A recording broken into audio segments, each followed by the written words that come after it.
Sorry na. Bati na tayo. Di ka na kasi nakakatawa. Kala mo kasi lahat na lang biro. Mahal, sorry na. Patawarin mo na ako. Please. Sorry ka pa dyan. Inuulit mo naman. Promise, mahal, hindi ko na uulitin. Magbabago na ako.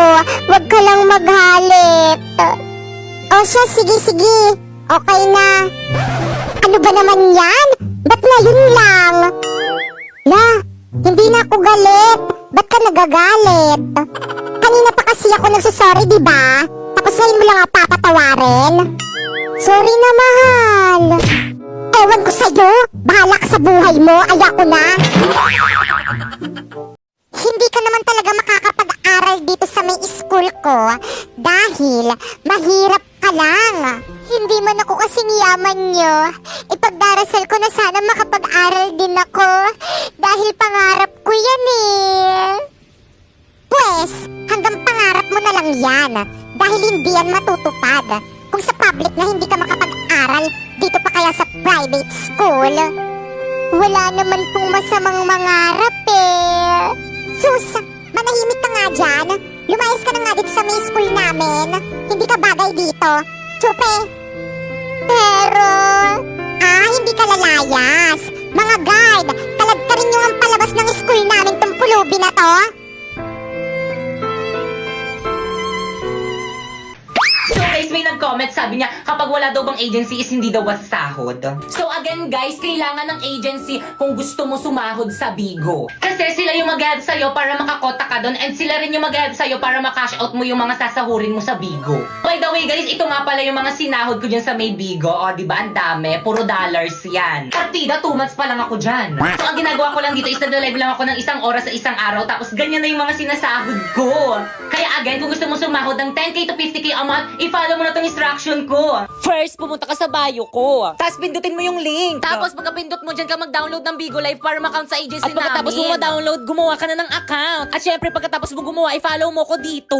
At kung wala ka namang agency, don't worry kasi hiring ang agency namin ngayon. So, ang gagawin mo lang is pumunta ka sa FB page ng Phoenix Agency. Ayan yung agency ko. At mag-message ka dyan. Pero kung hanggang ngayon is hindi ka pa rin nila nare-replyan, mag-message ka na lang dyan sa may FB ko, Popoy Malyari. At isali kita sa may GC kung saan may nagre-recruit ng Bigo host. At ang gagawin nyo lang din sa may GC is magsisend kayo ng screenshot habang naka-live kayo ng solo live sa Bigo. At hintayin nyo yung approval ng mga admin na nandiyan sa may GC. At kapag na-approve na kayo, magsa-sign in na kayo ng form. At pag sign in nyo, welcome to Phoenix Agency!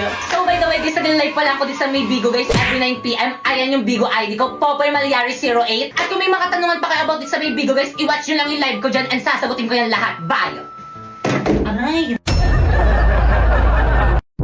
Mudra, may sasabihin ako sa'yo. Ano yun, anak? May jowa na po ako. Ay, talaga ba? Buti naman. Hindi ka po galit? Siyempre hindi. Bakit naman ako magagalit? Buti nga yun eh. Magkakaapo na ako. Pero kapag nagsawa ka na sa jowa mo, ako naman Mudra, may jowa na ako. Anong sabi mo? Hiwalayan mo yan. Pero Mudra, mahal ko siya eh. Kapag nabuntis ka yan, papatayin kita. Okay, safe. Buti na lang wala akong matres. Oo nga no. Berna, nasan ka? Tasneya ka, lumabas ka dyan, magpakita ka sa akin! Hoy, Aling Buring! Anong ginagawa niyo sa may bahay namin? Nasaan ang mama mo? Hindi ko alam! Hindi ka lalabas! Susunugin ko tong bahay niyo! Aling Buring, wag! Mama, nasan ka na ba? Buring!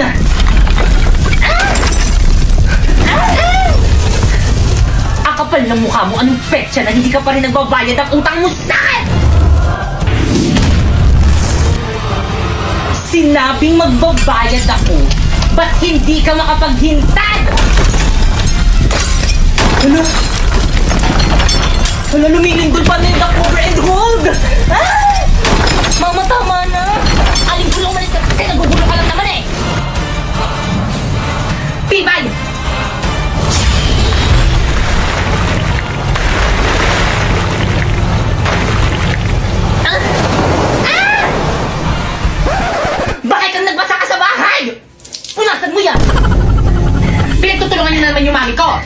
Mami, okay ka lang?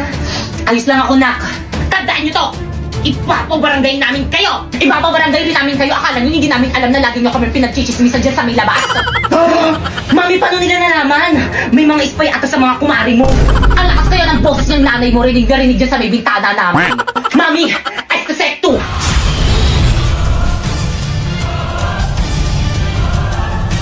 Anak, gagamitin nila kanilang mga brilyante! Huwag na ako nang bahala dito! Brilyante! Inuutusan kitang tanggalan na ng hininga lahat ng mga chismosa! Ng kanilang mga kagbo! Ng kanilang mga kapanan! Tulad ni Pakeka!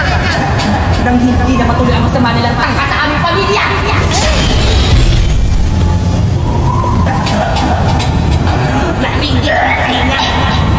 Anak, gumagana! Sa wakas mawawalan ng mga chismosa sa barangay natin! Sige, ituloy mo! Sabi ko sa'yo, ang galing ko eh! Akala nyo!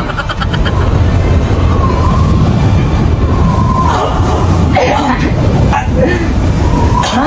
Lock! Anong mangyayari? Ma! Lock! Ma!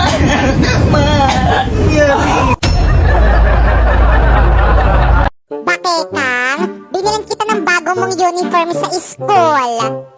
Wow! Ang ganda naman nito! Salamat po, Tay! Tay, nasan po yung sakin? Siyempre, meron ka rin. Bakekang, yung mga luma mong school uniform, ibigay mo na kay Inday. O Inday, sa'yo na yung mga luma kong school uniform. Ano ba yan? Parati na lang mga pinaglulumaan ni Bakekang yung binibigay niyo sa akin. Natural, mas matanda ako kaysa sa'yo. Kaya lahat ng bago sa akin. Pero don't worry, mapupunta rin naman sa'yo pag luma na. Pati itong mga pinaglumaan mong school uniform na amoy baktol, sa akin niya ipapagamit. Eh syempre, mas panganay ako kaysa sa'yo. Sabi ko sa'yo, Cancer, mayabang yung coronavirus na yan. Oo nga, at talagang nagkampihan pa kayo. Eh pare-parehas lang naman kayong mga weak. Manahimik ka, coronavirus. Wag mo akong utusan, Cancer. Hindi tayo magka-level. Bakit? Virus ka rin naman kagaya ko ah. Baka nakakalimutan mo. Hindi lang ako basta-bastang virus kagaya nyo. Isa akong pandemya. Ah, ganon. Pwes, humanda ka sa akin. Inuutusan ko ang mga virus ko. Salbuhin niyo si... Patay. OMG! Ayan tuloy. 14 days tayong quarantine. Well, ito pabiling akong bulaklak yung pinakamaganda.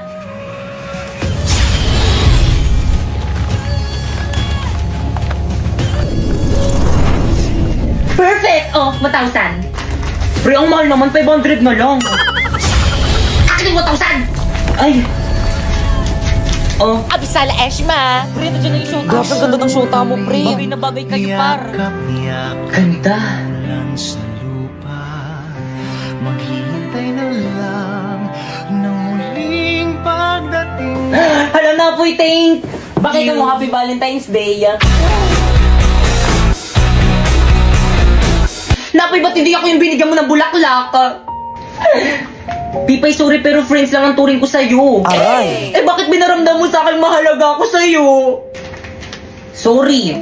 Kaya pala hindi ka na nag-chat sa akin kasi kaibigan lang. Sorry. Kaya pala lagi ka nang late reply sa akin kasi kaibigan lang. Sorry. Kaya pala hindi na ako yung priority mo kasi kaibigan lang. Sorry. Kaya pala wala ka nang pakialam sa nararamdaman ko kasi kaibigan lang. Sorry, friendly lang talaga ako eh. Ano? Friendly? Basta yung bibitawan mo sa akin, hindi kita nakilala. Napoy! Gagawin mo sa akin!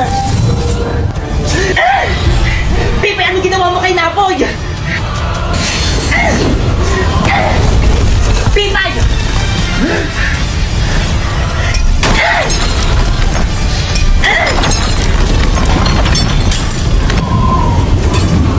Pipe, masakit yan.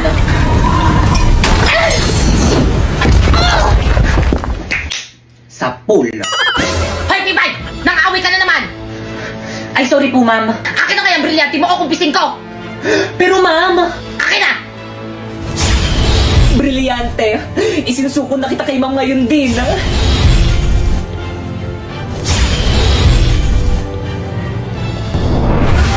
At isa na, Pipay. Sharpay! Basta ibalik mo sa akin ang brilyante ko!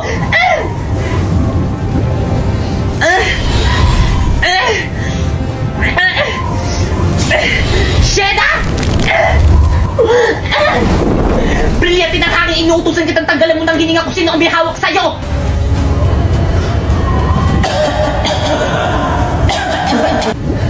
Gumagana!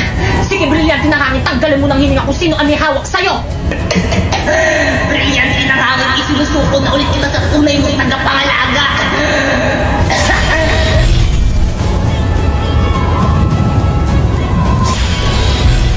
Mas bagay pa rin sa akin to.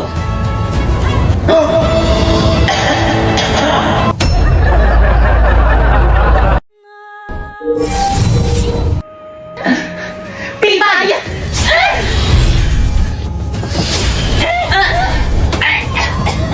Ibigay niyo sa akin ang inyong mga brilyante kung paano niyang tuluyan na wala ng hininga! Pibay!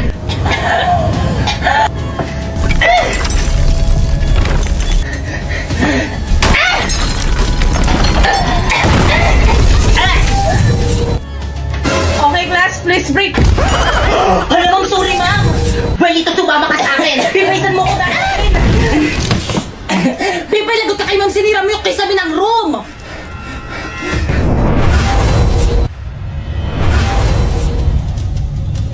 Pipaysan mo dadalhin si Marlito.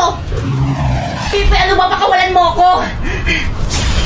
Brilyante ng lupa. Inuutusan kitang tulungan mo ko. Ayaw gumana na aking brilyante sa iyong papawid. Bakit ang gamitin natin na ating mga brilyante?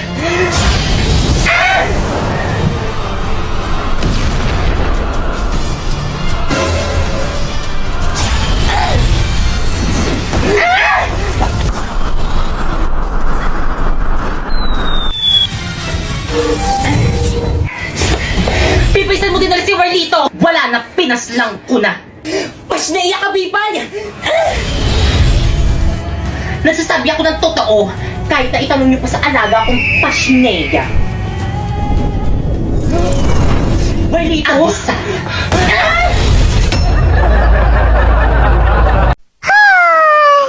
Inaantok na ako. Sinasabi sa Philippine history na ang pumatay kay Lapu-Lapu ay si Laila? Hoy, Popoy! Ano yung ginagawa mo? Gabi na! Mama, may exam po kasi kami bukas, kaya kailangan ko po mag-review ngayon. At sino may sabi mag-review ka? Nako, ini-stress mo na naman akong bata ka, ah. Lo, bakit ka naman nai-stress? Dapat nga magpasalamat ka pa kasi masipag mag-aral yung anak mo eh. Aba, bakit naman ako magpapasalamat? Pinapagod mo yung sarili mo. Dapat gantong oras nag-ML ka na lang eh. Itigil mo na yan. Nakaka-stress ka. Pero ma, baka bumagsak ako sa exam namin. Ayos lang yan, natatago naman yung grade pero yung itsura hindi. Ang pangit mo no.